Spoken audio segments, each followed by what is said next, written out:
All right, hello everybody. Hope y'all are doing well this evening. Um, I have a good little something that I want to share with you. And Happy New Year, everybody. I hope you've been having a great new year so far. Um, there are some things that I'm looking into. I may end up pulling Chantel, my wife, into the mix. She's really good and works with women,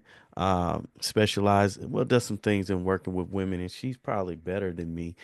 So we'll see what God does going into 2025. But um, let's just go on and get started with what we have for today.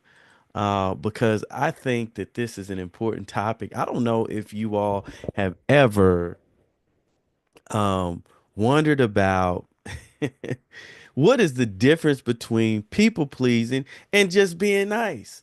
It's just I'm just a nice person. This is just what I do. Um, and it just seems to be a thin line between people pleasing and being nice. And a matter of fact, for some of y'all, people have been telling you that you're being too nice.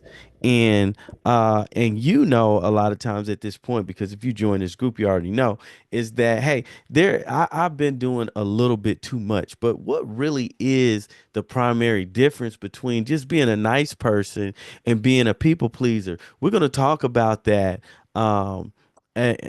this evening. We're going to talk about that and try to help you with being able to distinguish the difference so you can take this data and use it and implement it and start checking yourself before we jump into the people pleasing mode. Because I think that most individuals who might identify as being people pleasers are very nice people.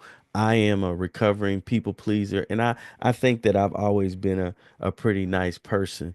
But the people pleasing, it just doesn't appeal to me anymore. And we want to help you to get there. I'm like almost on the other side. Like, no, I'm not concerned with. Matter of fact, my wife, we just had a conversation about this today. It's like, why? I don't care what they're thinking. I don't care, and a lot of times when we really care a lot about what other people are thinking, it's because we want them to see us in a certain way. And this drives our behaviors and a lot of times drives us in the wrong direction. So let's get started here with understanding the difference. What really is the difference? Number one, I want to say is your motivation. Okay. So what is your motivation? When you're being nice to someone, you'll have acts of kindness that come genuinely from your heart, from your goodwill. This is something that you want to do. And guess what? This is the thing. You don't have any external expectation or personal gain that you're looking for or fear of consequences. This is a lot that I just said. So when I'm actually being nice, what's the difference between being nice and people pleasing? That the difference is the acts of kindness, the things that I do for people, the things that I do for people on a regular basis is different because it's really genuine. I genuinely care and I'm not looking I don't have an expectation. I don't have a I'm not looking for personal gain and I don't have fear of consequences if I don't do the action that I'm taking part in. So this is something that we want to keep in mind. So that's when I'm being nice. People pleasing, on the other hand, we then have a need for approval. We have many times a fear of conflict. We don't want to ruffle any feathers. We don't want to um, cause any waves or turbulence in the relationship. We want to keep the peace. We want to make you happy. Okay. So I'm fearing conflict, even though I'm feeling like something needs to be confronted in my gut. I'm not enjoying how you're talking to me. I'm not enjoying you controlling things and not asking for my input on things. Always having the answer. Okay, so that's the difference. Another thing with people pleasing is, as I mentioned before, is that I'm having a desire to be liked. Okay, that's a prominent feature of people pleasing versus just a nice person. The nice person is just doing it out of the kindness of their heart. A people pleaser, they're doing it because I want you to accept me. I want you to see me. I want you to appreciate me, right? Okay, so that's different. And Many times people pleasers will prioritize. I don't know if you've done this at home. Have you prioritized your needs or prioritize the things that you need, um, or prioritize others' needs above your own needs? Okay. And we're going to talk a little bit more about that. And the reason that we do it is because we have a fear of having rejection or fear of being criticized. Man, we're in almost 5 minutes already. Okay. So next, how do we know the difference? Well, boundaries. With a nice person is going to set boundaries in a healthy way, and they're going to maintain those boundaries. They're not going to waver on those boundaries. They're going, a boundary, what's a boundary for, y'all? Think about what a boundary is for. A boundary is a mode or of protection. A boundary protects you. A boundary says, this is how far we go. We don't cross over here. So when we're a nice person, we protect the boundaries. The boundaries are maintained, and we know when to say no, and and we stand by it. We know when to say no. I mean, we know when to say no, and we stand by it. And the decisions that we make don't lead to self-neglect or resentment. Okay. Now let's go over to the people pleasing side. When we're looking at people pleasing, we really don't. We either have weak boundaries or no boundaries at all. It's just, hey, it's just whatever happens goes, whatever I need to do. And people are constantly moving the bar. Like it just is a never ending cycle of of just following and not being a leader, or not being more independent, not having your own ideas as to how to live and how to move in a relationship. And then many times we have weak boundaries. We end up being like a yes woman, and we compromise our needs, our time, our values in order to please somebody else. So this is a difference. You've been able to see a difference now. We're gonna move into some examples. What might be some examples where, just think about it right now. Um, your experience with people pleasing. What area do you find yourself people pleasing quite a bit, where you would want to make a change? Think about that, right? And we're going to bring up some scenarios here to still bring some clarity as far as that dichotomy, or that separation between just being nice and people pleasing. What you're going to find out, what being nice means is not always what you thought it might mean. We're going to find the true definition of really being nice. And this definition of being nice actually serves you. Let's see about that. So, what we want to do is study uh motivation. So let's just say that we have a scenario where there's some cookies being baked, and let's just use Jennifer for an example. Jennifer agrees to bake cookies. Okay, this is the people pleasing. Okay, she agrees to bake cookies for her for the fundraiser for the school. And this is the thing, Jennifer, she's really overwhelmed and she's tired. She's been working all day. She has personal commitments. She may not even be feeling well, but when she's asked to participate in the school fundraiser by the teacher, okay, someone who, again, she wants to be looked at or looked at positively by. She wants them to see her in a positive light. So when she's asked, guess what? She says yes. She says yes. Why?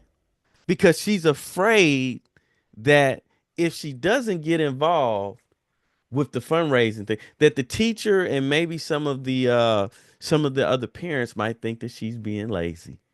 Okay. So let's see the contrast here. What's the contrast here between people pleasing and a nice woman? Well, Ebony, on the other hand, runs into the same situation. She volunteers to bake cookies for the fundraiser because what? She genuinely wants to contribute and has the time and energy to do it. That's the difference. Being nice means that I will do this because I have the time and energy to do it. I'm not doing it so that you can see me in a positive light. And I'm not overly obsessing about your view of me. Okay, another one. So the boss asks you to stay late and it's your anniversary. So what does the pleasing uh what's the people pleasing example here? Well, Jessica's her boss asked her to stay late to finish up a report. She agrees to do it even though it's her anniversary. She's supposed to be with her husband.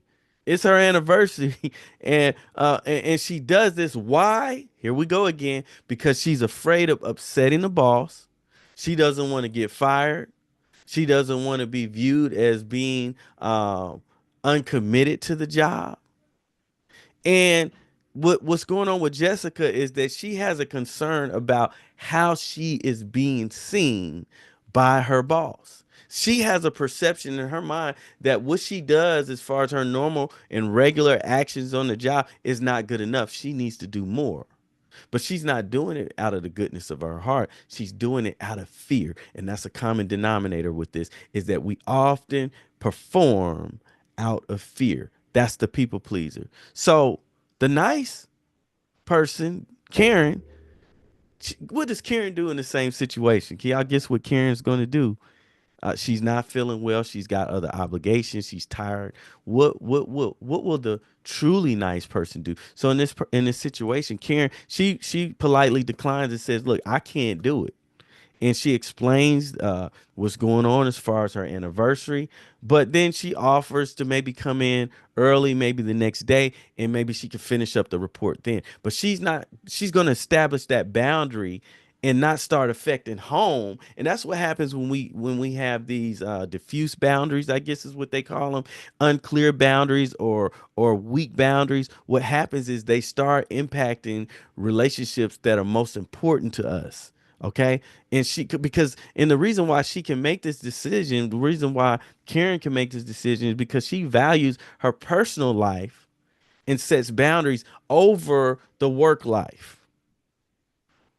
But she does it without being rude. And many times we think that if we just say no or something like that, that we're being rude. Me saying no means that I'm being mean or rude or something like that. It's just not true. Okay. We got one last example and we're going to end it here. This is a good one.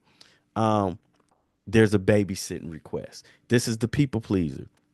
Your friend asks you, "Hey, I need you to babysit these kids for me. We're trying to do something." And guess what? This is usually what happens a lot of times if you're a people pleaser. Have you experienced this? People, they don't even take the they don't even, basically they just do things as they please. They don't take the time to check in with your schedule to even make the request ahead of time so that you can plan for it. A lot of times when we're experiencing people pleasing, we have a lot of people that just do things as they choose, and they'll call you at the last minute. Tell me you haven't been involved with helping somebody who just calls you at the last minute and just really expects that you're going to pick up for them. Okay. So the friend wants you to babysit. They want you to do it at the last minute. You're tired, and so you go in and do it. And so what happens when you actually do these things that you really didn't want to do? Somebody's going to pay for that. It might be the dog. It might be you just beating yourself up. Somebody's going, any of us who do these, who make these type of actions, somebody is going to pay because we're not happy about the decision, right? And so then we get resentful.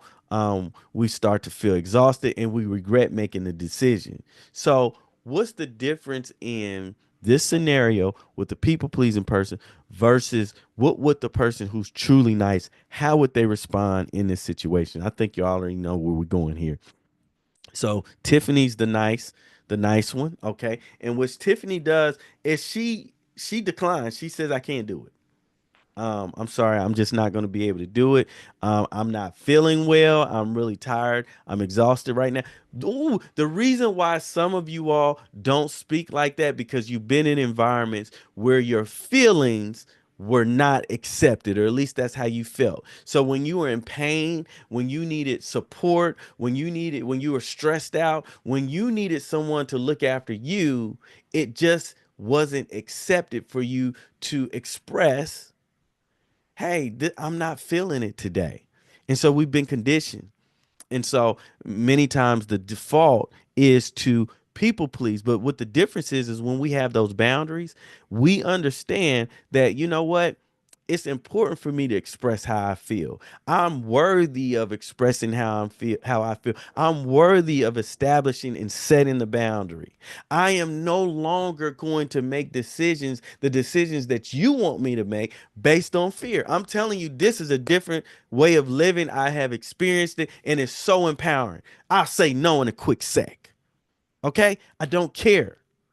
Sometimes I do care about certain things. I'm not saying I don't care about, but I draw the line. I draw the boundary. You feel what I'm saying? And it makes me feel good. It makes me feel different. And then you see that people that really rock with you will respect those boundaries. People who don't and they're just users, they'll leave. Okay, but don't be fearful about other people leaving, because when other people leave that really weren't good for you or down for you, they will be replaced with people that's more like you, more balanced, balance in establishing boundaries, because that's the direction that we're going in, right? Okay, so she draws the boundary, and then guess what? I love this. It says she feels good about her decision. When you know what the difference between a nice person and the person who is people pleasing is, the people pleaser really many times often does not feel good about the decision. I don't feel good about doing this for you at the last minute when I'm feeling ill. And I told you that I felt ill, hoping that you would just say, okay, well, but then they still insist on doing, and you're probably surrounded by a lot of people that's like that. But that's the difference in it, is that when you are really nice and you're doing something for somebody, you know what we're noticing here, and sometimes nice actually has nothing to do with saying yes. A nice person can say no and establish a clear boundary for themselves. A nice person says, I don't feel good tonight, so I'm not going to be able to do it. And many times doesn't even say something about what they can do. It's just like, let my yes be yes and my no be no.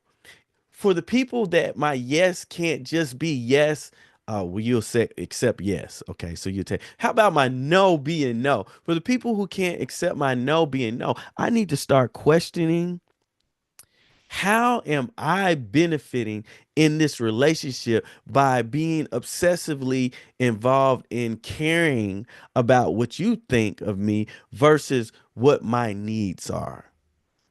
Most of the time, these individuals have just been warm bodies. They don't contribute to your life. They don't support you many times with milestones or with your own personal needs and things like that. And so we have got to establish the boundary. We've got to question, and we've got to see, make decisions that we feel good about, prioritizing our health, our bodies, our emotional state above others. Now, we've got coaches on deck to help you with this in the new year. If you're ready to start it different, some of you all have gone through the whole 2024 and have not made a change. We're still stuck in the same place, and time is moving. Time is not on your side. It's time to make a decision. If you want one of us to reach out to you, want someone from our team to help you out and support you in this effort to make that change for 2025, put in the chat coach, and we'll reach out to you. We're going to end it here. It's been awesome speaking with you. Happy New Year, and we'll get back on next week. Y'all take care now. Bye bye.